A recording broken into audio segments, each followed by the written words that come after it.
You look in the mirror and see a victim. You ask yourself, why have I lived so well? Why have I sacrificed so much? Yet life keeps throwing cold water on me. You feel like the world owes you an apology. You feel like everyone around you, friends, family, business partners, even customers, are ungrateful and selfish. They only take, never give. But here's the truth. No one is going to hand you a tissue to wipe your tears. The pain you feel doesn't come from other people's indifference. It comes from your own illusions. You're holding on to a toxic mindset that society, education, and trendy self-help culture have fed you. You believe that if you treat people well, they'll treat you well in return. You cling to this idea like a fanatic. You make it the constitution of your life. And this blind faith is the trap that crushes your spirit, keeping you stuck in a swamp of disappointment. There are truths that society doesn't want you to know. The truth about kindness. Let's start by smashing the fake moral pedestal you're standing on. You call your actions kindness. You call your self-sacrifice virtue, and you're proud of living for others. But I call it emotional speculation, manipulation through weakness. Let's look straight at the nature of your actions. When you help someone, when you give in, when you give money or effort, and inside you secretly hope for gratitude, hope they'll remember you, hope they'll help you in return, or simply hope they'll treat you well right at that moment, you're not a good person anymore. You're a traitor. You're making a business deal, but you're too cowardly to state the price. You quietly sign a one-sided psychological contract with the other person. I sacrifice for you, so you have a moral obligation to give something back. So where's the problem? The problem is the other person doesn't know about this contract. They didn't sign it. They just see you giving and them receiving. They think it's a free gift, but for you, it's a debt. You're a loan shark in the realm of emotions, hiding your ledger under the cloak of compassion. And when the other person doesn't pay because they don't even know they owe you, you tear up the contract and scream that you've been betrayed. You play the victim of ingratitude. The flaw in this thinking is this: you set the rules, but you don't tell anyone. And when others don't play by your rules, you judge them as bad people. You think of life as a vending machine. You see karma and life as a simple vending machine. You put in a coin called kindness, you insert it into the slot of life, and you stand there waiting for a soda can of gratitude or kindness to drop out. For example, you help a coworker and expect them not to stab you in the back. Or you sacrifice for your family and expect them to respect you. Or you give discounts to loyal customers and expect them to stay loyal forever. And when the machine swallows your coin but doesn't give you a soda, or spits out a bitter lemon instead of a sweet reward, you get angry, kick the machine, and curse the world for being unfair. Then you cry, why am I so good, but life is so cruel? Wrong. Completely wrong. Life isn't a mechanical machine that operates on simple linear rules. Life is actually a wild jungle. In the jungle, watering a tree doesn't guarantee it will give you sweet fruit. It might be a poisonous tree that kills you. Or eating vegetarian and not eating the tiger doesn't guarantee the tiger won't eat you when it's hungry. Being a good rabbit doesn't move the wolves at all. It just makes you an easier lunch. Your disappointment isn't proof that you're a good person being mistreated. It's proof that your map of reality is completely off. You're using kindergarten rules to play the survival game of adults. The selfishness hidden under the shell of sacrifice. Have the courage to admit this. Many of your good actions actually come from fear. You help others because you're afraid of being rejected. You can't say no because you're afraid of conflict. You always please others because you're afraid of being abandoned, afraid of loneliness. You give to buy safety, to create an alliance to protect yourself. That's not morality. That's the defense mechanism of a slave. You're using submission to buy peace. You're trying to control others' reactions by making yourself useful. But deep down, it's manipulation. You want to bind them with the chains of gratitude, and when they break free, you feel hurt. That kindness has no strength. It's weak and full of calculation. The formula for failure and the mechanism of human nature. Why does your survival strategy always lead to tragic results? Why is the person you help the most the one you pour your heart out for, often the one who turns their back on you? Why in business, the more you favor friends, the more you lose money and even lose friends? Let's put human nature on the table and use a knife to dig into the dark corners you always ignore. First, the inflation mechanism of giving. The most basic economic law is that the more supply, the lower the price. When you give kindness recklessly, unconditionally, and without selection, you're devaluing yourself. Imagine your kindness as a tank of oxygen. Oxygen is extremely important. Without it, people die. But does anyone thank the air? No one does, because it's free and everywhere. People only remember oxygen when they're being choked. When you're always present, always saying yes, always jumping in to solve others' problems, your presence and effort become cheap. You turn yourself into necessary but invisible air, completely unappreciated. You've accidentally activated a psychological process in the minds of recipients, and I call it the triangle of ingratitude. The first stage is stimulating gratitude. The first time you help, they're grateful.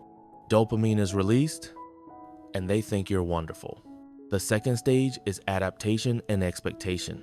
The second, third, and fourth times, their brains start to see it as normal. Gratitude disappears, replaced by expectation.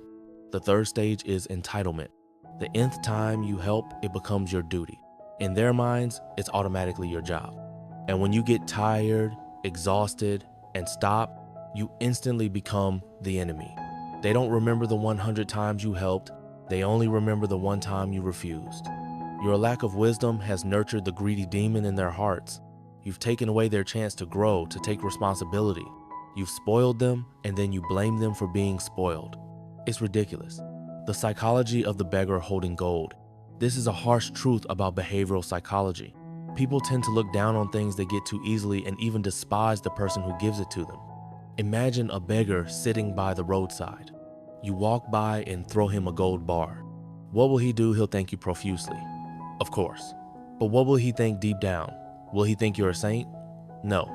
His survival instinct tells him you must be rich or extremely stupid. Or the gold bar must have a problem. Why would you give it to him so easily?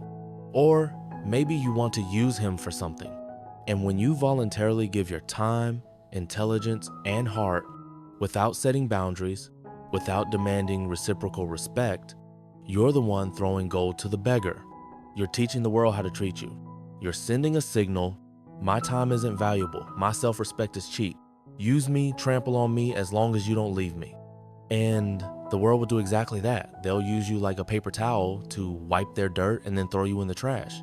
Not because they're inherently evil, but because human nature always seeks the path of least resistance to gain benefits. You voluntarily lain down as a doormat, so don't complain when people step on you with spiked shoes. The fatal confusion between emotion and value. In work and business, you make a deadly mistake. You try to use emotion to replace value. You think that because you're a friend, a buddy, someone who's helped them, they should buy from you, cooperate with you, and support you. Listen clearly to the words of realist. Plato said, justice doesn't come from emotion, but from the order of value. Machiavelli exposed that power always lies in the structure of interests, not in moral slogans. In business, emotion is just a coat of paint, while value, interest, ability, products is the concrete and steel structure. Customers stick with you not because they love your smile or remember the bowl of pho you gave them last year. They stick because your product solves their pain better than others. If your product is bad, your service is poor, even if they're your blood relatives, they'll leave you. That's the law of survival. When you rely on familiarity, pity, or favor to sell, you're building a sandcastle. Family buys once out of favor or pity, buys twice because they're stupid or forced. But they'll never recommend you to others and will avoid you. You're using past favors to cover up for future benefits. But the market only cares about the present. Right now, what value do you have? If the answer is nothing, then all sentiment is meaningless. People with real ability don't need anyone to justify them, don't need anyone to beg for them, don't need anyone to favor them. They shine like lighthouses, and boats will naturally come to them. On the contrary, the incompetent, even if invited to 100 parties, receiving 1,000 thanks, will soon be eliminated from this brutal game. The energy field of scarcity. At the deep level of spirituality and energy, the desire for reward creates an extremely toxic atmosphere. When you do good but your mind is attached to the result. Do they thank me? Why haven't they repaid me yet? You're emitting the vibration frequency of scarcity and control. This frequency gives off an invisible smell that others sense immediately. It's the smell of heaviness, suffocation. The recipient feels indebted, like there's an invisible chain around their neck. The natural human reaction when feeling bound is resistance and escape, and they'll become ungrateful, ignore you, or even attack you to cut the debt chain. And your desire for reward has strangled the flow of blessings. You sow the seed of help, but water it with the sewage of calculation. So the tree that grows is resentment. Giving and receiving don't happen simultaneously and linearly. Sometimes you sow today, but the sweet fruit only appears 10 years later from a completely different person. But when you calculate every penny, you've closed the natural flow of the universe. You turn yourself into a stagnant pond instead of a river flowing to the sea, building the power of awareness. It's time to smash the old, weak self, the self that always craves love and recognition, to build a new self, a self that doesn't rely on begging, but on the authority of value and the clarity of wisdom. Remember this. First, absolute separation. Morality is self-discipline, not a tool for judgment. Completely change your reference system for morality. Use morality and kindness to bind yourself, to live with your head held high, without shame before your conscience, to sleep well every night. Absolutely do not use your morality to expect or impose on others. Never think because I'm kind, you must be kind. That's the thinking of a madman. Accept the nature of humanity. People have greed, anger, ignorance, joy, sorrow, love, and hate. They'll be selfish, indifferent, betray. That's the weather of society. You can't scream at the sky to rain. You can only carry an umbrella. And when you stop expecting others to live by your saintly standards, you'll be instantly liberated. You won't be disappointed because you've understood the hidden rules of human nature. The principle of two modes: fair transaction or selfless compassion. Eliminate the gray area in your actions. From now on, before doing anything for anyone, clearly determine which mode you're in. Mode A, fair transaction. If you want to be reciprocated, say it straight, set up the contract from the start. I'll help you with this project. In return, I need you to support me with this task. Agree? You buy from me, I'll give you a special discount or after-sales service. Don't hesitate, don't fear being called practical. Clarity is the highest form of respect. It eliminates suspicion and illusion. If they refuse the condition, you also have the right to refuse help, right? That's fairness. Never help and then secretly calculate in your mind like a coward. Mode B, selfless compassion. If you choose to help out of empathy, love, or conscience, always determine this. As soon as the action is done, the debt is erased. See it as throwing a stone into the vast ocean. Don't expect the stone to float up. Don't expect the ocean to say thank you. You do it because it's right for the person you want to become, not for the result it brings. If they repay wonderfully, that's a surprise gift. If they're ungrateful, it doesn't matter. Because from the start, you didn't expect anything. Your mind remains calm like a still lake. Only when you let go of desire can you become invincible. No one can hurt someone who needs nothing from them. That's absolute freedom. Redefining value.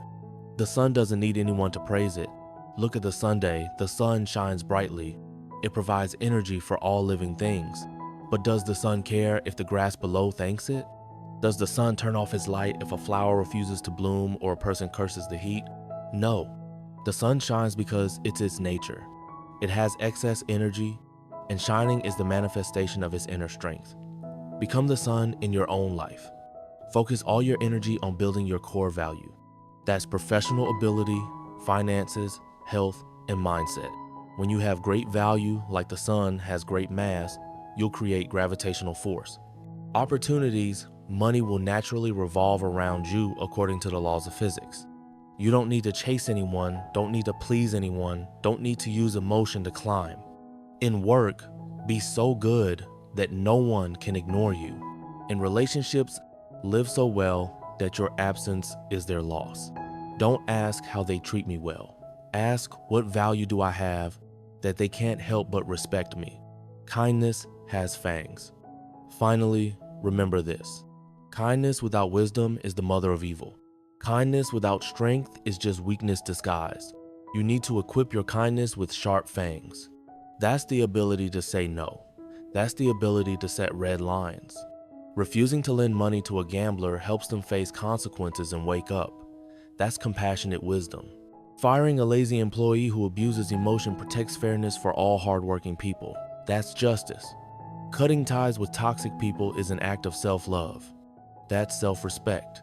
Don't turn yourself into a good person in the eyes of the world only to become cruel to yourself. Dare to be cruel when necessary. Being cruel at the right time is the highest form of kindness to maintain order and development.